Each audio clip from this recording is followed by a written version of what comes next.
శ్రీమాత్రే నమః. ఉత్పన్న ఏకాదశి మహాశక్తివంతమైన ఏకాదశి. ప్రతి సంవత్సరం నెలకు 2 ఏకాదశుల చొప్పున 24 ఏకాదశులు వస్తాయి. ఈ సంవత్సరం ఉత్పన్న ఏకాదశి ఎప్పుడు వచ్చింది, ఆ రోజు ఏం చేయాలి వంటి విషయాలను ఇప్పుడు మనం తెలుసుకుందాం. హిందూ పంచాంగం ప్రకారం ప్రతి ఏడాదికి కూడా 24 ఏకాదశులు ఉంటాయి. ప్రతి నెల శుక్లపక్షంలో మరియు కృష్ణపక్షంలో మొత్తం 12 నెలలకు 24 ఏకాదశులు వస్తాయి. అయితే ఈ కార్తీక మాసంలో కృష్ణపక్షంలో వచ్చే ఏకాదశిని ఉత్పన్న ఏకాదశి అంటారు. ఈ సంవత్సరం ఉత్పన్న ఏకాదశి ఎప్పుడు వచ్చింది, దీని ప్రాముఖ్యత ఏంటి, ఈ రోజున ఏం చేయాలి అనే విషయాలను ఇప్పుడు మనం ఈ వీడియోలో తెలుసుకుందాం. ఉత్పన్న ఏకాదశి 2025. ఈ సంవత్సరం ఉత్పన్న ఏకాదశి నవంబర్ 15న వచ్చింది. ఏకాదశి తిథి నవంబర్ 14 రాత్రి 12:49 ప్రారంభమై నవంబర్ 15 తెల్లవారుజామున 2:37 ముగుస్తుంది. ఈ లెక్కన నవంబర్ 15న జరుపుకోవాలి. ఏకాదశి రోజున విష్ణుమూర్తిని ఆరాధించాలి. పురాణాలలో ఏకాదశి ఉపవాసం ప్రాముఖ్యత గురించి చెప్పబడింది. అయితే ఈ ఏడాది వచ్చే ఈ ఉత్పన్న ఏకాదశి మరింత ప్రాముఖ్యతను కలిగి ఉంటుంది. ఈ ఏకాదశి నాడు పూర్వాషాఢ నక్షత్రం, విశ్వాంబ యోగం, అభిజిత్ ముహూర్తం కలయిక ఉండడం, పైగా ఈసారి శనివారం రోజు రావడం మరో విశేషం. శనివారం నాడు విష్ణుమూర్తిని, లక్ష్మీదేవిని పూజిస్తే సకల శుభాలు కలుగుతాయి. దక్షిణావర్తి శంఖంతో అభిషేకం చేసి తులసి దళాలు, తియ్యటి ఆహార పదార్థాలు సమర్పిస్తే చాలా మంచిది. ఉత్పన్న ఏకాదశి రోజు ఈ ఒక్క 2 పనులు చెయ్యండి చాలు. సాక్షాత్తు అఖిలాండకోటి బ్రహ్మాండ నాయకులు, ఆద్యంతరహితులు ఆ శ్రీకృష్ణ పరమాత్ముల వారు స్వయంగా మీ మాటలు వింటారు.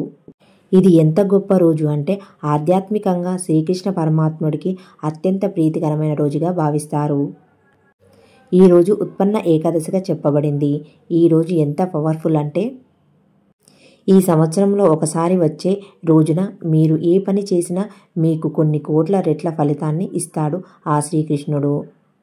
కుచేలుడు ఇచ్చిన గుప్పెడు అటుకులతో శ్రీకృష్ణుడు ఆనందించి కుచేలుడికి లెక్కలేనంత ధనం ఇచ్చాడు.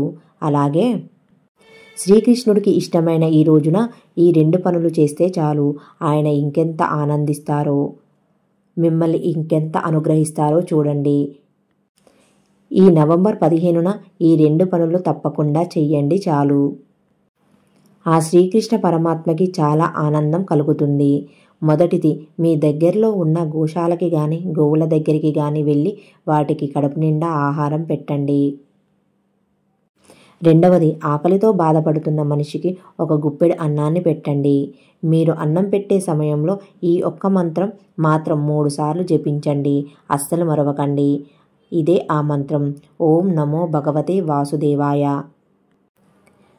మానవ సేవే మాధవ సేవ అన్న మాటతో అందరం ముందుకు ప్రయాణిద్దాం. ఉత్పన్న ఏకాదశి పూజా విధానం. ఉత్పన్న ఏకాదశి పూజా విధానం గురించి తెలుసుకుందాం. సూర్యోదయానికి ముందే నిద్రలేచి స్నానం చేయాలి. పూజా స్థలాన్ని శుభ్రం చేసుకొని విష్ణుమూర్తి విగ్రహం లేదా ఫోటోలు పెట్టి పిండి దీపారాధన చెయ్యండి. వరిపిండి తీసుకొని దానిలో కొద్దిగా బెల్లం తురుము మరియు పాలు కొద్దిగా, నెయ్యి కొద్దిగా వేసి కలుపుకొని ఆ పిండితో పిండి దీపాలు తయారు చేసుకోండి. అందులో ఆవు నెయ్యి కానీ లేదా నువ్వుల నూనె కానీ పోసి దీపారాధన చెయ్యండి. ఉపవాసం ఉండడం వలన సకల సంపదలు కలుగుతాయి, ఆరోగ్యం కూడా బాగుంటుంది. సకల పాపాలు తొలగిపోయి సంతోషకరమైన జీవితాన్ని గడపవచ్చు. లక్ష్మీదేవి, విష్ణుమూర్తి అనుగ్రహంతో సంతోషంగా ఉండవచ్చు. ఈ ఏకాదశి నాడు దాన ధర్మాలు చేస్తే మరింత ఎక్కువ పుణ్యం వస్తుంది. జీవితంలో ఆనందంగా కూడా ఉంటారు. ఈ వీడియో కనుక మీకు నచ్చినట్లయితే మన ఛానల్ని సబ్స్క్రైబ్ చేసుకోండి. జై శ్రీకృష్ణ.